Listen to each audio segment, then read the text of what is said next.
السلام علیکم ورحمۃ اللہ وبرکاتہ۔ الحمد للہ الذی ہدانا لہذا وما كنا لنهتدی لولا ان هدانا اللہ واشهد ان لا الہ الا اللہ وحدہ لا شریک له واشهد ان سیدنا مولانا بارک وسلم اما بعد۔ قال النبي صلى الله عليه وسلم بسم الله الرحمن الرحيم لا عدوى ولا طيرة ولا حامة ولا صفر أو كما قال عليه الصلاة والسلام۔ بسم الله الرحمن الرحيم رب اشرح لي صدري ويسر لي أمري واحلل عقدة من لساني يفقهوا قولي۔ بسم اللہ الرحمن الرحیم۔ درود شریف پڑھ لیجیے۔ اللہم صلی علی محمد وعلی آل محمد کما صلیت علی ابراہیم وعلی آل ابراہیم انک حمید مجید۔ اللہم بارک علی محمد وعلی آل محمد کما بارکت علی ابراہیم وعلی آل ابراہیم انک حمید مجید۔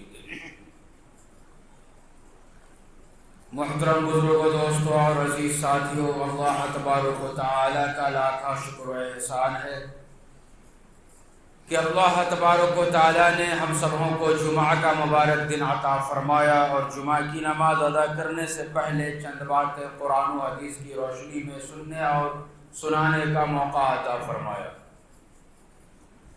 میرے دوستو، اسلامی کیلنڈر کے اعتبار سے اسلام کا دوسرا مہینہ صفر المظفر کا مہینہ چل رہا ہے اور آج اس مہینے کا جمعہ ہے۔ میرے دوستو، گزشتہ جمعہ میں نے آپ حضرات کے سامنے سفر سے متعلق جو کچھ مسلمانوں کا عقیدہ ہے اس کے اوپر گفتگو کی تھی، لیکن بات ادھوری رہ گئی تھی اور یہ ہم نے وعدہ کیا تھا کہ انشاءاللہ ما بقیہ بات آنے والے جمعہ کو بیان کروں گا۔ اللہ کے فضل و کرم سے اسی وعدے کے تحت آپ کے سامنے حاضر ہوا۔ انشاءاللہ آج کے جمعہ میں ما بقیہ بات بیان کروں گا۔ میری اللہ تبارک و تعالیٰ سے دعا ہے کہ مجھے قرآن و حدیث کی روشنی میں صحیح کہنے کی توفیق عطا فرمائے اور جو بھی باتیں کہی جائیں ان تمام باتوں کے اوپر مجھ کہنے والے اور تمام سامعین کو عمل کرنے کی بھی توفیق عطا فرمائے، آمین ثم آمین۔ میرے دوستو، ابھی حدیث میں نے آپ کے سامنے تلاوت کی، جس حدیث کے اندر نبی کریم صلی اللہ علیہ وسلم نے زمانہ جاہلیت کے عقیدے کو بیان فرمایا ہے۔ زمانہ جاہلیت سے مراد وہ ہے نبی کریم صلی اللہ علیہ وسلم کے بعثت سے پہلے کا زمانہ، جس میں کفار و مشرکین رہا کرتے تھے۔ ان کا جو عقیدہ تھا اتفاق سے برادران وطن کے تہواروں میں شریک ہونے، ان کے ساتھ اٹھنے بیٹھنے اور دین سے دوری اختیار کرنے کی وجہ سے وہ عقیدہ آج کچھ مسلمانوں کے اندر بھی پائے جاتے ہیں۔ گزشتہ جمعہ اس کے اوپر تفصیل سے ہم نے گفتگو کی تھی اور اسی سلسلے میں پھر یہ بھی بتلایا تھا کہ نبی کریم صلی اللہ علیہ وسلم نے ارشاد فرمایا کہ ایک کی بیماری دوسرے کو نہیں لگا کرتی ہے۔ اس کا ذکر اللہ کے نبی صلی اللہ علیہ وسلم نے حدیث کے اندر اس جملے سے بیان فرمایا، لا عدوى، کہ ایک کی بیماری دوسرے کو نہیں لگا کرتی ہے۔ اس کے اوپر تفصیلی گفتگو گزشتہ جمعہ ہوا۔ اب آگے میرے دوستو آج کے جمعہ میں آپ سے یہ بیان کرنا ہے، آگے نبی کریم صلی اللہ علیہ وسلم نے ارشاد فرمایا وَلَا طَيْرَةَ، کسی بھی چیز کے تعلق سے برا خیال کرنا، اس سے بھی نبی کریم صلی اللہ علیہ وسلم نے منع فرمایا۔ جس کو بدفعلی کہا جاتا ہے، کسی بھی چیز کے تعلق سے برا تصور کرنا، برا خیال کرنا۔ آج ہم لوگوں کے اندر یہ چیزیں بہت ہی زیادہ پائی جاتی ہیں کہ اگر ہمارے سامنے سے کالی بلی گزر گئی تو ہم یہ کہتے ہیں کہ اس راستے سے آگے مت جانا، آگے کچھ نہ کچھ حادثہ ہوگا۔ میرے دوستو، بلی کی ذات کے اندر اللہ تبارک و تعالیٰ نے یہ طاقت ہرگز نہیں رکھی کہ اگر وہ آپ کے سامنے سے گزر جائے تو آپ کسی حادثہ کے اندر مبتلا ہو جائیں گے، اور اگر وہ آپ کے آنے جانے کے راستے میں نہ آئے، آپ کو نہ دکھے، تو پھر آپ کا سفر اور آپ کا آنا جانا سکون کا ہوگا۔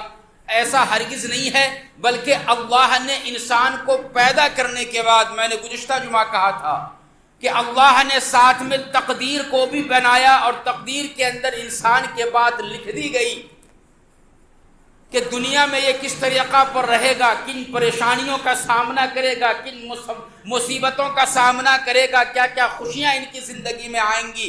یہ تمام چیزیں تقدیر کا کھیل ہے جو اللہ تبارک و تعالیٰ نے لکھ رکھا ہے۔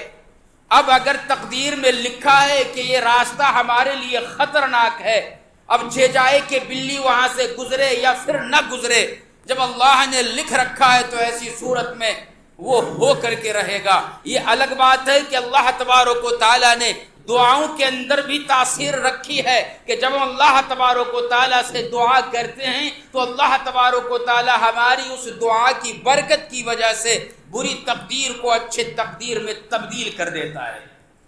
بعض لوگوں کا یہ اعتراض ہوتا ہے کہ بھائی میں بہت دنوں سے دعا کر رہا ہوں، ہماری دعا کے اندر کچھ اثر ہی نہیں ہے۔ تو اگر ہماری دعا میں اثر نہیں ہے تو اپنے گریبان میں جھانک کر کے دیکھیں کہ کہیں ہمارے اندر کچھ کمی تو نہیں ہے کہ جس کی وجہ سے اللہ نے ہماری دعا کو قبول نہیں کیا۔ لیکن نبی کریم صلی اللہ علیہ وسلم نے ارشاد فرمایا کہ ہر بندے کی دعا کو اللہ قبول کرتا ہے، لیکن دعا کے قبول ہونے کا طریقہ جو ہوتا ہے وہ 3 طریقوں میں سے کسی ایک طریقے پر قبول کرتا ہے۔ پہلا طریقہ تو یہ ہوتا ہے کہ جو آپ مانگ رہے ہو وہ آپ کی قسمت کے لیے بہتر ہے، اللہ عالم الغیب ہے جو جانتا ہے، تو وہی چیز اللہ دعا کرنے والے کو عطا فرما دیتا ہے۔ دوسرا طریقہ یہ ہوتا ہے کہ جو چیز آپ مانگ رہے ہو وہ چیز آپ کے لیے بہتر نہیں ہے، تو اللہ تبارک و تعالیٰ اس کی جگہ پہ اس دوسری چیز جو اس سے بہتر ہو آپ کے لیے وہ عطا فرما دیتا ہے۔ اور اسی کے ساتھ یہ بھی ہوتا ہے کہ دعا تو آپ کی قبول نہیں ہوئی جو آپ مانگ رہے ہو، لیکن اس دعا کی برکت سے آپ کے اوپر کچھ پریشانی آنے والی ہوتی ہے، کچھ مصیبتیں آنے والی ہوتی ہے، وہ دعا قبول نہیں کر کے ان مصیبتوں کو اللہ تبارک و تعالیٰ دور فرما دیتا ہے۔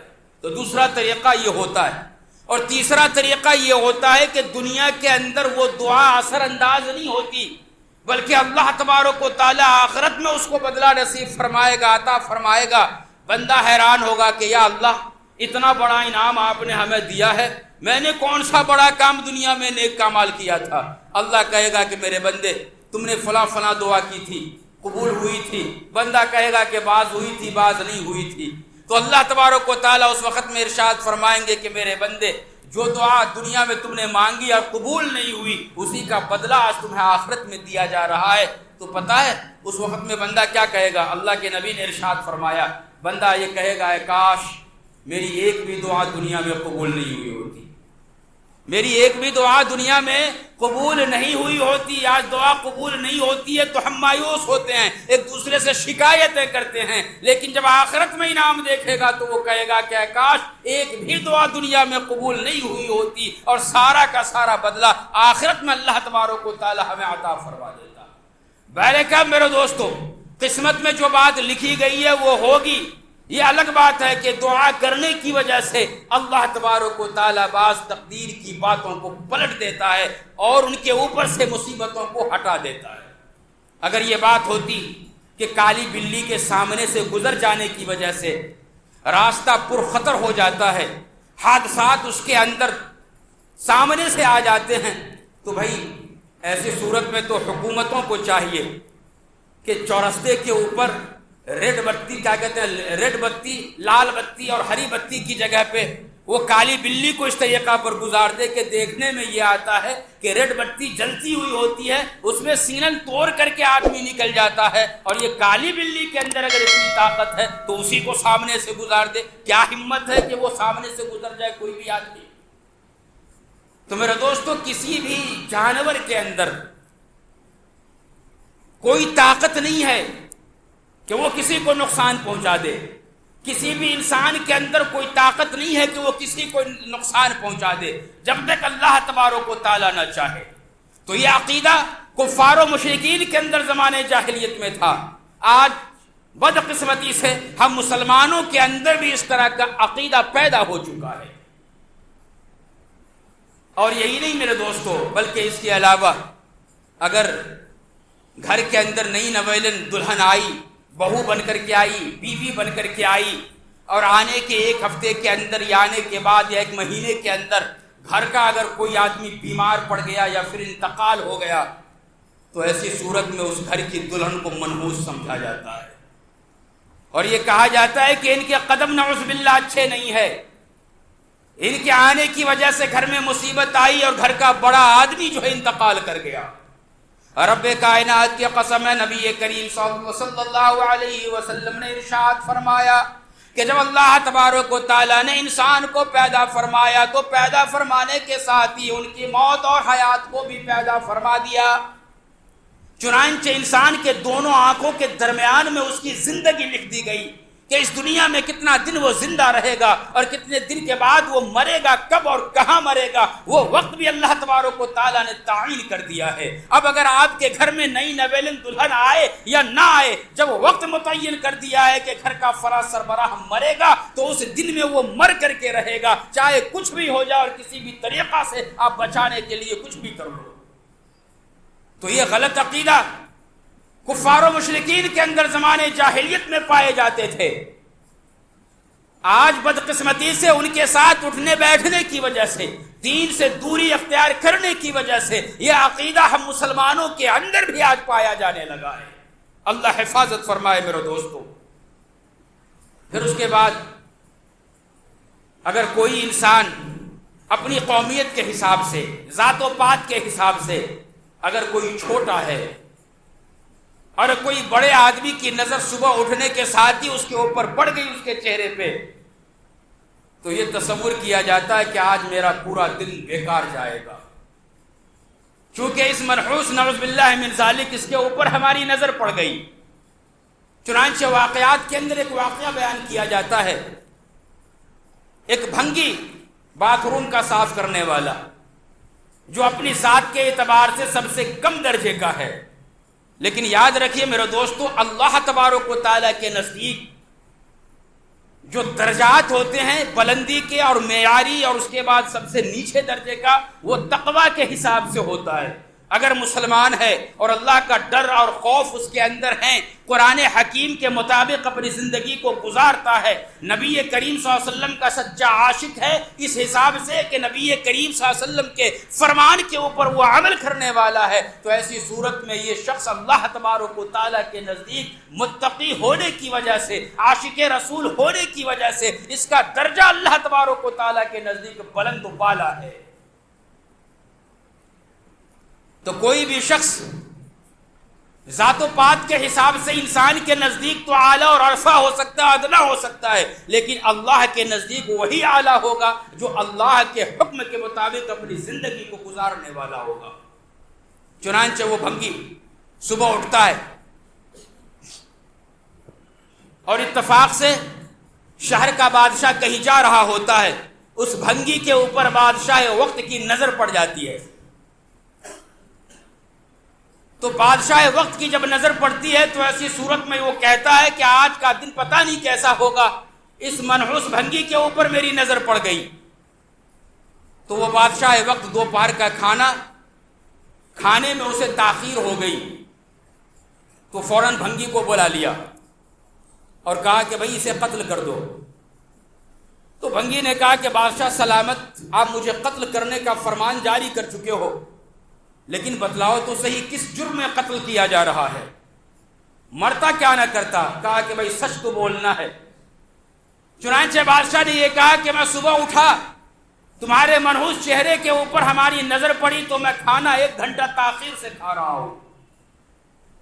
رب کائنات کی قسم علماء کرام نے بیان فرمایا کہ اس بھنگی نے کہا کہ بھائی مرنا تو آخر ہے ہی، بادشاہ نے حکم دے دیا ہے قتل کرنے کا، لیکن سچ بول کر کے ہمیں اس دنیا سے جانا ہے. بھنگی یہ کہنے لگا کہ بادشاہ سلامت، اگر میرے چہرے کے اوپر آپ کی صبح صبح نظر پڑی اور 1 گھنٹہ تاخیر سے کھایا تو آپ مجھے کہہ رہے ہو کہ یہ منحوس ہے اور جس کی وجہ سے قتل کا حکم آپ نے جاری کر دیا، تو اب میرے سے زیادہ منحوس تو پھر آپ ہو کہ میری نظر بھی سب سے پہلے بادشاہ سلامت کے خوبصورت چہرے کے اوپر پڑی تھی اور میرے لیے یہ فیصلہ سنایا جا رہا ہے کہ اسے قتل کر دو، تو آپ یہ اندازہ لگاؤ کہ منحوس میں ہوں یا پھر آپ ہو۔ اگر میری منحوسیت کی وجہ سے کھانا کھانے میں تاخیر ہو گئی تو آپ کی منحوسیت تو اتنی زیادہ ہے کہ میں دنیا ہی چھوڑنے کے اوپر مجھے مجبور کیا جا رہا ہے۔ تو پتہ یہ چلا کہ کسی بھی چہرے، کسی کی وجود کے اندر کوئی بھی منحوسیت نہیں ہوتی، سب انسان کو اللہ نے پیدا کیا ہے، کوئی بھی منحوس نہیں ہوتا۔ اللہ تبارک و تعالیٰ کے نزدیک تقوی کی بنیاد پہ اس کا مقام افضل ایک دوسرے سے ہوا کرتا ہے اللہ کے نزدیک، لیکن دنیا میں جب وہ رہتا ہے تو یہ منحوس ہے، یہ اچھا ہے، یہ خوش قسمت ہے، اس کو اب زیارت کریں گے ہماری قسمت بن جائیں گی، اس کو دیکھیں گے ہماری قسمت نیچے آ جائے گی۔ یہ تمام کی تمام چیزیں غیروں کا عقیدہ ہے، کفار کا عقیدہ تھا، جو بدقسمتی سے آج ہم مسلمانوں کے اندر بھی یہ چیز پائی جا رہی ہے۔ تو میرے دوستو، نبی کریم صلی اللہ علیہ وسلم نے ایسے وقت کے لیے ارشاد فرمایا لا عدوہ، پھر آگے ارشاد فرمایا ولا حامۃ، کہ الو کی بھی نحوست کچھ بھی نہیں ہے۔ کفار کا اس وقت میں یہ عقیدہ تھا کہ جب انسان مرتا ہے تو اس کی روح الو کے اندر داخل ہو جاتا ہے اور پھر وہ الو جس گھر کے اوپر بیٹھتا ہے وہ گھر برباد ہو جاتا ہے۔ جس گھر کے اوپر بیٹھ گیا پھر اس کے گھر سے گزرا تو اس گھر کے اندر کوئی نہ کوئی آدمی مرے گا۔ یہ کفار و مشرکین کا عقیدہ تھا۔ نبی کریم صلی اللہ علیہ وسلم کی محنت کی وجہ سے، اللہ کی توفیق کی وجہ سے، اللہ نے جسے توفیق دی، ہدایت دی، ایمان قبول کیا، نبی کریم صلی اللہ علیہ وسلم نے ان کے عقیدے کو درست فرمایا۔ لیکن جنہیں توفیق نہیں ہوئی، ایمان قبول نہیں کیا، وہ کفار و مشرکین انہی عقیدوں کے اوپر جمے رہے آخر تک، ان کی نسلیں بھی جمی رہی، اور ان کی نسلوں کے ساتھ مسلمانوں کا جب اٹھنا بیٹھنا ہوا، دین سے ان کی جب دوری ہوئی، تو ایسی صورت میں وہی عقیدہ سیم ٹو سیم مسلمانوں کے اندر بھی پایا جانے لگا۔ آج بھی ہم دیکھتے ہیں گاؤں اور دیہات کے اندر کہ اگر کسی کے گھر کے آنگن سے، صحن سے اگر الو گزر جائے تو گھر والے گھبرا جاتے ہیں کہ اللہ پناہ، پر نہ جانے کس کی موت واقع ہو جائے گی، کون سی مصیبت ہمارے گھر کے اوپر نازل ہو جائے گی۔ میرے بھائیوں، نبی کریم صلی اللہ علیہ وسلم نے ولا حامۃ کہہ کر کے یہ عقیدے کو باطل کر دیا کہ تمہارا یہ عقیدہ الو کے تعلق سے کہ انسان جب مرتا ہے تو ان کی روح الو کے اندر داخل ہوتی ہے، یہ مکمل طور پہ غلط ہے۔ احادیث کے اندر آقا صلی اللہ علیہ وسلم نے ارشاد فرمایا کہ جب انسان مرتا ہے تو وہ یا تو نیک ہوتا ہے یا پھر برا ہوتا ہے۔ نیک روح کے لیے بھی الگ جگہ اللہ نے متعین کر رکھی ہے اور برے روح کے لیے بھی اللہ نے الگ جگہ متعین کر رکھی ہے۔ جب نیک روح اس دنیا سے رخصت ہوتی ہے تو علیین کے اندر اللہ تبارک و تعالیٰ اسے جگہ عطا فرماتے ہیں، اور جب بد روح اس دنیا سے رخصت ہوتی ہے تو سجین کے اندر اللہ تبارک و تعالیٰ اس روح کو جو ٹھکانہ عطا فرماتا ہے۔ اور یاد رکھیے اس درمیان کے اندر وہ فرشتے وہ روح لے کر کے جاتے ہیں، روح کو ادھر ادھر بھٹکنے کی ضرورت ہی پیش نہیں آتی۔ لوگوں کے اندر یہ مشہور ہے کہ فلاں کی روح بھٹک رہی ہے، آتما بھٹک رہی ہے۔ بھائی یہ آتما یہ ہندی کا لفظ ہے اور غیروں سے یہ آیا ہے، یہ ان کا عقیدہ ہے، ان کا عقیدہ، ان کو عقیدے پہ جمے رہنے دو، دعا یہ کرو کہ اللہ انہیں ہدایت دے۔ لیکن ان کے عقیدے کو ہم مسلمان، سنی مسلمان، ہم کیوں اپنا رہے ہیں؟ ہمیں تو وہ عقیدہ اپنانا ہے جو نبی کریم صلی اللہ علیہ وسلم نے ہمیں دیا ہے۔ نبی کریم صلی اللہ علیہ وسلم نے ان عقیدوں کا مکمل طور پہ بائیکاٹ کیا، مکمل طور پہ صحابہ کرام کو تعلیم دی کہ کوئی روح ادھر ادھر بھٹکتی نہیں ہے، کسی بھی جانور کے اندر کسی انسان کی روح ہرگز داخل نہیں ہوتی۔ ان کے لیے اللہ تبارک و تعالیٰ نے جگہ متعین کر رکھی ہیں، وہیں پہ وہ روح جا کر کے رہتی ہیں، ادھر ادھر دنیا میں ہرگز نہیں بھٹکتی، کسی جانور کے اندر وہ روح داخل نہیں ہوتی۔ ہم یہ برا خیال اس طریقہ پر لیتے ہیں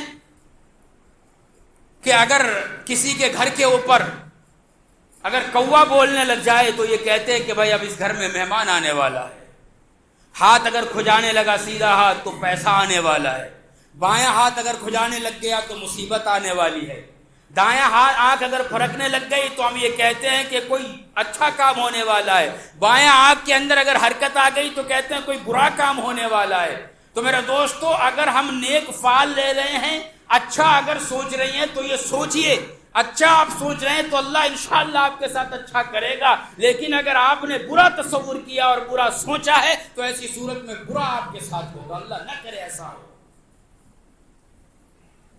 اگر باتوں کے درمیان یا بس یوں ہی اگر کسی کو ہچکی آنے لگ گئی تو یہ کہا جاتا ہے کہ کوئی ہمیں یاد کر رہا ہے۔ پھر کئی لوگ فون کر کر کے بھی پوچھتے ہیں، بھائی والد صاحب کو بہت زیادہ ہچکی آ رہی ہے اور پریشان ہو رہے ہچکی سے، کیا آپ والد صاحب کو یاد کر رہے ہو؟ کہاں کہاں نہ جانے فون کر دیا جاتا ہے کہ ہچکی آ رہی ہے تاکہ اس کی ہچکی بند ہو جائے۔ بھائی ہچکی کا بند کرنے کا کئی طریقہ جو ڈاکٹروں نے لکھا ہے اور بتلایا وہ طریقہ اختیار کرو۔ اور یہ ہچکی بدن کے اندر کچھ نہ کچھ جو کمی ہوتی ہے اس کی وجہ سے یہ ہچکیاں آتی ہیں، کسی کے یاد کرنے کی وجہ سے یہ ہچکی ہرگز نہیں آتی۔ تو کفار و مشرکین کا یہ عقیدہ تھا جو آج ہم مسلمانوں کے اندر بھی وہ عقیدہ چلا آ رہا ہے۔ اللہ ہم سبوں کی حفاظت فرمائے۔ پھر اس کے بعد نبی کریم صلی اللہ علیہ وسلم نے میرے دوستو ارشاد فرمایا، وَلَا سَفَرَ، کہ سفر کے تعلق سے جو لوگوں کا عقیدہ ہے وہ سفر کے مہینے کو وہ لوگ منحوس مہینہ سمجھا کرتے تھے۔ چونکہ سفر کا مہینہ ہے، ایک سفر سے لے کر کے 13 سفر تک کفار و مشرکین کا یہ عقیدہ ہے کہ آسمان سے بہت ہی زیادہ مصیبتوں کا نزول ہوتا ہے، اور یہی عقیدہ بعض مسلمانوں نے بنا لیا ہے، جبکہ نبی کریم صلی اللہ علیہ وسلم نے ولا سفرہ کہہ کر کے مکمل طور پہ اس کے تمام نحوست کو ختم فرما دیا، اور کفار و مشرکین سے مسلمان متاثر ہو کر کے اس سفر کے مہینے میں شادی بیاہ نہیں کرتے۔ خوشی کا کوئی بھی خرید و فروخت ہو، ان تمام چیزوں کو مکمل طور پہ بند کر دیتے ہیں کہ نہیں بھائی منحوس کیا کہتے ہیں، سفر کا مہینہ نعوذ باللہ منحوس مہینہ ہے، اس میں تم شادی کریں گے تو شادی کے اندر برکت نہیں ہوگی، اگر شادی ہو بھی گئی تو ایسی صورت میں وہ بہت جلد ٹوٹ جائے گی، اور پھر اگر ٹوٹی بھی نہ تو ایسی صورت میں اولاد سے تمہیں جو اللہ نہیں نوازے گا۔ رب کائنات کی قسم ہے، اس مہینے کے تعلق سے ایسا جھوٹ پھیلایا گیا کہ ان جھوٹوں کے اندر تمام کے تمام تقریباً وہ مسلمان جو علم سے دوری بنا رکھے ہیں، جو دین سے دوری جنہوں نے بنا رکھا ہے، وہ تمام کے تمام لوگ اس بیکار عقیدوں کے اندر مبتلا ہو گئے، اور جو ہی سفر کا مہینہ آتا ہے تو محرم کی طرح سفر کے مہینے کو بھی منحوس سمجھ کر کے ان کے اندر شادی بیاہ نہیں کی جاتی۔ جبکہ میرے دوستو تاریخ شاہد ہے، نبی کریم صلی اللہ علیہ وسلم نے اپنی سب سے چھوٹی پیاری بیٹی فاطمہ الزہرا رضی اللہ تعالیٰ عنہ کی شادی حضرت علی کرم اللہ وجہ سے جو کرائی ہے وہ سفر المظفر کا مہینہ تھا۔ اتنے بڑے دو ہستی کی شادی نبی کریم صلی اللہ علیہ وسلم کی موجودگی میں جو ہو رہی ہے وہ کوئی اور مہینہ نہیں بلکہ سفر کا مہینہ تھا۔ نعوذ باللہ من ذالک، اگر سفر کا مہینہ منحوس مہینہ ہوتا، ان کے اندر شادیاں ٹوٹ جاتی، تو پھر نبی کریم صلی اللہ علیہ وسلم اتنا بڑا قدم کیسے اٹھا سکتے تھے؟ نبی کریم صلی اللہ علیہ وسلم کا اتنا بڑا قدم اٹھانا اس بات کی علامت ہے کہ یہ مہینہ منحوس نہیں بلکہ برکت والا مہینہ ہے، کامیابی والا مہینہ ہے۔ اس لیے علماء کرام نے سفر کے ساتھ ساتھ مظفر کا لفظ استعمال فرمایا ہے، سفر المظفر، کہ یہ سفر کا مہینہ کامیابی والا مہینہ ہے، اس کے اندر جو کام بھی کیا جائے گا انشاءاللہ اللہ اس کے اندر برکتیں نازل فرمائے گا۔ اور وہ لوگ یہ کہتے ہیں کہ اگر شادی ہو بھی گئی تو ٹوٹ جائے گی. سیدہ فاطمہ اور نبی کیا کہتے ہیں حضرت علی کرم اللہ وجہ کی شادی کب ٹوٹی؟ پیار و محبت سے رہے، اولاد بھی ہوئی، اور ایسی مبارک اولاد ہوئی حسن و حسین، جن کے تعلق سے نبی کریم صلی اللہ علیہ وسلم نے ارشاد فرمایا کہ یہ ہمارے نواسے جنت میں نوجوانوں کے سردار ہوں گے. اتنی مبارک شادی اور اتنے بہترین اولاد اللہ تبارک و تعالیٰ نے عطا فرمایا. پتہ یہ چلا کہ مہینہ سفر کا منحوس نہیں ہے. شادی کریں گے تو انشاءاللہ برکت ہوگی. اور اگر بھائی الزامی طور پہ اگر ہم مان ہی لیں کہ سفر کا مہینہ منحوس اور شادی ٹوٹ جاتی ہے، اب اس لیے سفر میں شادی نہیں کریں گے، تو سفر کے علاوہ بھی 11 مہینے ہیں. محرم کے مہینوں کو بھی چھوڑ دیجئے، 10 مہینے باقی رہتے ہیں. ان 10 مہینوں میں لوگ شادی کرتے ہیں، کیا ان 10 مہینوں میں کی گئی شادی ٹوٹتی نہیں؟ اس 10 مہینوں میں کی گئی شادیوں کے اندر کیا طلاق واقع نہیں ہوتی؟ ان 10 مہینوں میں کی گئی شادیوں کے اندر کیا وہ کامیاب ہر شادی ہو جاتی ہے؟ کیا ہر جوڑے کو اللہ تبارک و تعالیٰ اولاد سے نواز دیتا ہے؟ نہیں. تو کیا وہ تمام مہینے منحوس ہو گئے؟ نہیں میرے بھائی، یہ غلط عقیدہ غیروں کا تھا جو مسلمانوں نے لے لیا. پھر اس کے بعد میرے دوستو، کچھ لوگوں کا یہ عقیدہ ہے کہ سفر کے مہینے کا جو آخری 4 شنبہ ہوتا ہے، اس 4 شنبے کو باقاعدہ کاروبار بند چھٹیاں لے کر کے گھومنے کے لیے جاتے ہیں. سبزے کے اوپر پارکوں میں گھومنے کے لیے جاتے ہیں. کیوں؟ کئی لوگ کو نہیں معلوم ہوگا، کئی جو پرانے لوگ ہیں وہ جانتے ہوں گے. عورتوں میں خاص طور پہ یہ چیزیں پائی جاتی ہیں. وہ کیا کہتے ہیں کہ نبی کریم صلی اللہ علیہ وسلم سفر کے مہینہ میں بیمار ہوئے تھے، اس لیے وہ منحوس مہینہ ہے، اور آخری 4 شنبے سے پہلے آپ صحت یاب ہوئے تھے، غسل صحت آپ کیے تھے، اور آخری جو 4 شنبہ تھا اس کے اندر آپ صحت یابی کے بعد گھومنے اور ٹہلنے کے لیے گئے تھے سبزہ کے اوپر، اس لیے ہم بھی جائیں گے. یہ تمام چیزیں مکمل طور پہ بے بنیاد ہے. حدیث کے اندر ذرہ برابر ان کی کوئی سچائی نہیں ہے. جبکہ نبی کریم صلی اللہ علیہ وسلم سفر کے مہینے کے درمیان میں یا پہلے بیمار ہی نہیں پڑے. مرض الوفات میں جو مبتلا ہوئے ہیں وہ اس مرض الوفات میں 13 دن آپ بیمار رہے ہیں. 13 دن آپ بیمار رہے ہیں. ربیع الاول کی 12 تاریخ جو دن آپ کے پیدائش کا ہے وہی تاریخ آپ کے وفات کا بھی ہے. 12 ربیع الاول کو آپ کی وفات ہوئی. 13 دن آپ بیمار رہے. اندازہ لگائیے 13 دن میں سے 12 دن کو کیا کہتے ہیں ربیع الاول کا تھا، 1 دن سفر کا تھا، وہ آخری 29 یا 30 سفر کو آپ بیمار پڑے ہیں. تو پھر اس سے پہلے 4 شنبہ آخری 4 شنبے کو صحت یاب ہو کر کے آپ کس طریقہ پر سبزہ کے اندر گھومنے کے لیے چلے گئے؟ میرے دوستو، یہودیوں نے یہ چال رکھی.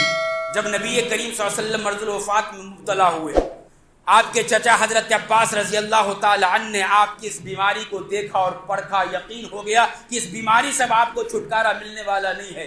اپنے رشتہ داروں کے درمیان کھڑے ہو کر کے اس بات کو بیان کر رہے تھے. ایک یہودی نے آپ کے کان کے اندر یہ بات پڑھی تو تمام یہودیوں کو یہ خوشخبری، چونکہ یہودی نبی کریم صلی اللہ علیہ وسلم کا سب سے بڑا دشمن اس وقت بھی تھا، اور قیامت تک تمام یہودی مسلمانوں کا اور مسلمان جو نبی کریم صلی اللہ علیہ وسلم کے اوپر ایمان رکھتا ہے، نبی تصور کرتا ہے، ان سبوں کا وہ کھلا دشمن ہے. چنانچہ انہوں نے یہ کہا، پروپیگنڈا کیا، اور انہوں نے آخری 4 شنبہ کو لوگوں میں مٹھائیاں تقسیم کی کہ اب نبی کریم صلی اللہ علیہ وسلم اس دنیا میں اب رہنے والے نہیں، وہ رخصت ہونے والے ہیں. چنانچہ انہی چیز کو یہودیوں نے بھولے بھالے مسلمانوں کے اندر، کم علم لوگوں کے اندر اس بات کو پھیلایا کہ آپ صحت یاب ہوئے اور اس طریقہ پر سبزہ کے اندر گئے، لہذا تم بھی جاؤ. جبکہ میرا دوستو اس کی کوئی حقیقت نہیں ہے.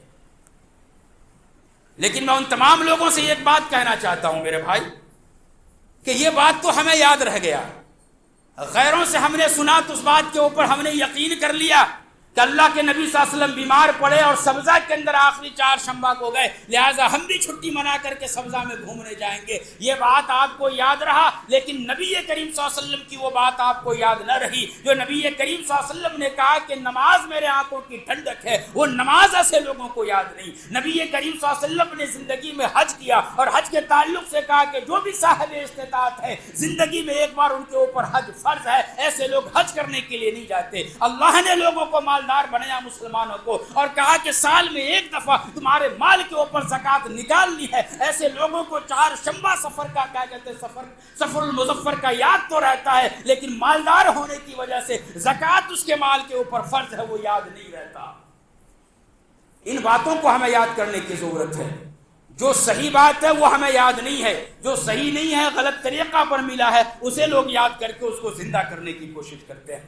اللہ سے میری دعا ہے کہ اللہ تعالی ہم سبوں کو صحیح سمجھ عطا فرمائے، نبی کریم صلی اللہ علیہ وسلم کی سچی محبت ہم سبوں کے دلوں میں پیدا فرمائے. وما علینا الا البلاغ.